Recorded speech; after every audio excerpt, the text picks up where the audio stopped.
Good morning and welcome to Face the Nation. I'm Margaret Brennan.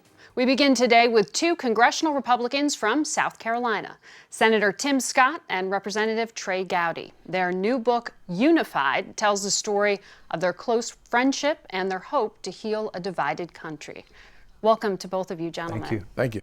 I want to talk to you both about why you wrote this book, why you did it together, but I want to also ask you about some of the news of the moment. The special counsel did reveal this week that Trump campaign official Rick Gates, who is a cooperating witness in that investigation, knowingly had communications on more than one occasion during the campaign with a person the FBI believes had active ties to Russian intelligence. Congressman, as a former prosecutor, what does this say to you? It says that I'm glad we have Bob Mueller. I'm glad we have an independent ball and strike caller. Congress has proven itself incapable of conducting serious investigations. And our best hope for finding... You include your own committee, House Intelligence, on that? Absolutely. Not just House Intelligence. Congressional investigations leak like the Gossip Girls. They're terrible, and I would be telling you that if I were staying in Congress. They're just not serious. Serious investigations don't leak. Serious investigations don't make up their mind first and then go in search of the evidence to validate your previously held conviction. Did your committee do that with clearing any collusion in the case of Russia? I think Adam Schiff in March of 2017 said he had evidence more than circumstantial but not direct, and oh, by the way, there is no body of evidence that's more than circumstantial but not direct, but he said he had it of collusion, and we've been waiting for over a month now, for over a year now, for him to actually produce that evidence. That is not serious, and I'm hoping that either the Senate investigation or Mueller will be more objective. Senator, the person tied to Russian intelligence that we're talking about did work with Trump campaign chairman Paul Manafort. You've been on record in the past saying that President Trump should not pardon Michael Flynn. Do you view Paul Manafort differently? I do not. I think it's important that the White House be clear on this position as it relates to not treating either person differently. The fact of the matter is keeping the pardon off the table is a necessary part of the process. I would be disappointed if President Trump were to pardon either one of these individuals. The good news is that the Mueller investigation continues. The better news is that the public will have as much information as necessary to draw clear conclusions. And today, it only reinforces why it's important for us to make sure that the investigation continues until it gets to the end. I hope that we get there sooner than later, but the reality of it is that the more information we find out, the better and the more confident the American people will be in who we are as a nation. Does that mean you would support legislation to protect Bob Mueller from being fired? I don't know that we need legislation to move forward. I don't know that there's a single senator that would come out in favor of stopping the investigation from going forward.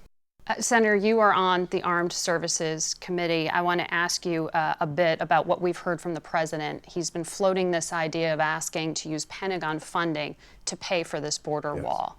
Is that lawful? Well, certainly I think it would take an act of Congress to make sure that we prioritize and appropriate the dollars for that objective. The reality of it is, as Commander-in-Chief, he can certainly send signals through Secretary Mattis to have a conversation with Congress about where those dollars should be spent. Good news is we're providing more money to the military than we have in a very long time, more than a decade. The unfortunate reality is that the priorities of the DOD have already been set. However, our southern border is very porous. The truth is that more folks came through our southern border that did not come from Mexico. So it is certainly a national security issue. I think Homeland so far is the place that we should find the resources for building the wall, not necessarily the DOD, but I'll see what comes to before my committee to make sure that we have enough information to make a decision. You're saying Congress would need to weigh in to reprogram those funds. That's not something through executive authority you should direct. We should not expect that from the president. I want to ask you both about this book you wrote together. Yes. Why did you write this? I think he has a compelling life narrative. I find it inspirational from the moment we became friends. I think the story of how he got where he is a story of hope that our whole country would benefit from. I think contrast is good. I think conflict is debilitating. I think we're in a dangerous time in our history in terms of political discourse. I think most Americans want most of the same things out of life. Yeah. We just have a tendency to focus on the things that we don't agree on as opposed to those that we do. But I think there's a hunger and a yearning for unity, and if you can find it with a handsome bald-headed guy from Charleston and a middle-aged son of a doctor from the upstate of South Carolina, then I think everyone can benefit from unlikely friendships. Why is it an unlikely friendship, Senator? Well, we were raised very differently. We have different perspectives. While we're both Republicans, the reality of it is we come down very differently on a lot of the issues. I think about an affluent fellow from a doctor's house, a poor kid, single-parent household. I think about the challenges of race in our state. We have a very provocative history on race in South Carolina. And the truth is that after the 2015 Mother Emanuel Church shooting, I found myself turning to a white guy in the aftermath. It became clear to me that there is a chance to bridge real gaps in this country. And if that was an example of one real bridging of a gap after a racially motivated shooting in Charleston, South Carolina led me to turn to a white guy that I did not know before I came to Congress, are there lessons within this friendship that can help our nation that seems to be so polarized, in such conflict, mired in challenges, and sometimes heading towards tribalism? If there's a way to bridge that gap, can we and should we tell that story? I think we can, and I think we should, and we did. What did you think when you got that phone call that night of the shooting in Charleston? Just what Tim said, we have a provocative history in our state when it comes to race. My first thought was a spiritual thought. God, how can you let 9 people be murdered when all they wanted to do was go learn about you? And then what it would mean to a black man to know that they were murdered simply because of the color of their skin. Just kind of a, let's don't, oh Lord, let's don't go here again in South Carolina. And the beautiful part was his intention was to start a race war in our state, and it had exactly the opposite effect. You've talked a lot about the incident in Charleston and that really sort of inspiring you to sit down and issue this call for action. What are you asking the public for in this book? I think if you look at the polarization that exists in this country, we have to find a path back to being one nation. I found that path through a horrific church shooting that provided me a chance to reflect on progress and pain. My family, I think of my grandfather who passed away in 2016. He was unable to drink from the same water fountain for the vast majority of his life, unable to go to a restaurant, unable to walk on the same sidewalk, could not finish school beyond the 3rd grade. And for me to live out a part of his American dream, to be able to converse and to challenge other folks, and then in the aftermath of a church shooting, think about all that history in my family, to turn to Trey, was just such a symbol of progress that I believe that all things are possible in this great nation. I think it's perhaps one of the greatest national security issues we have in this country. That if we allow the polarization to continue in this country, those outside of this country that want to bring harm will feast on the division in this country and create more polarization. The Russians did that during the 2016 election.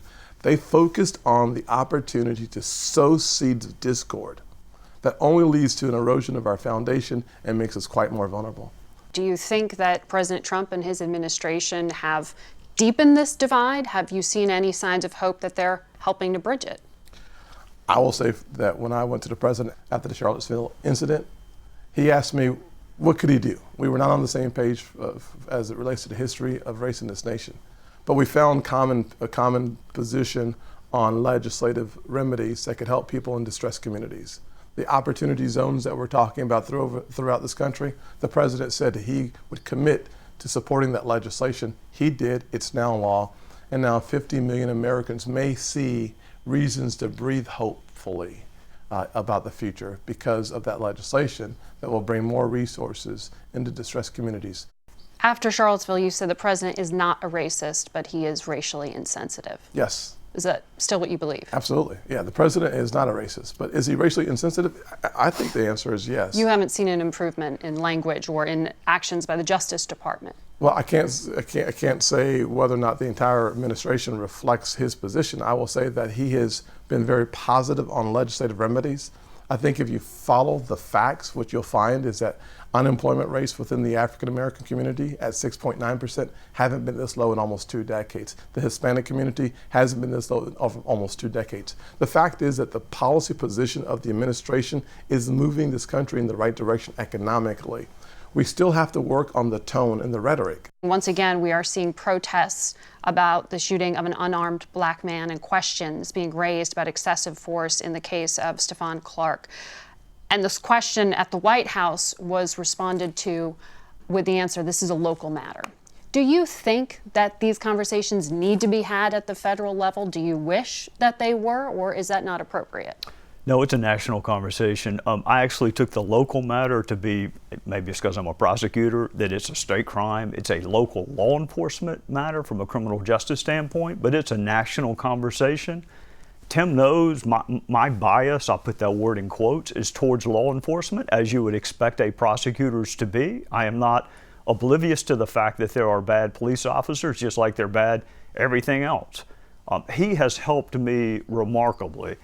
Not just him, but also other people of color in my life have helped me understand every interaction I've had with the police is because I was speeding. I should have had an interaction with them. I've never been stopped by Capitol Police, and I don't wear a member pin. He's been stopped wearing a member pin. So I am naive to believe that my life experience covers everyone. I have no idea what he sees when he sees blue lights. And I think he's benefited, well, I know he has. He calls the widows of fallen police officers before I call them in South Carolina. So he gets the danger side of it, but he's also a black man who's had a very different relationship with law enforcement than I have. So you ask, why write the book? So we can talk to one another, find the things we have in common instead of racing to the conflict, which is commercially successful, and you get a lot of clicks. It's just destroying our country. We got to take a quick pause in the conversation. We'll be right back in a moment. We're back now for more with Senator Tim Scott and Congressman Trey Gowdy to talk about their new book, Unified. Congressman Gowdy, I've got to be honest, a lot of people in Washington, when they hear that you are issuing a call for unity, will say he's been associated with two of the most, divisive, politically heated probes in Washington. The probe into what happened in Benghazi and the most recent House intelligence probe into Russian election meddling. How do you reconcile those things? I hear about the divisiveness. I just don't hear about it from my colleagues. I hear about it a lot from people in your line of work, how divisive I am, and yet I don't have a fractured relationship with a single solitary Democrat that serves in the House. So conflict sells. It is much more commercially appealable to refer to something as hyperpartisan or deeply divisive. The reality is, with respect to Benghazi, I did everything I could to handle that like a normal investigation. I was not hyper-focused on Secretary Clinton. Lots of other people were, including people in your line of work. It's not interesting enough to simply find out how our folks were rescued from the annex. If it didn't involve her, folks weren't interested in it. So out of 100 witnesses, 1 was named Clinton, and out of all the hearings we had, 0 were about her email.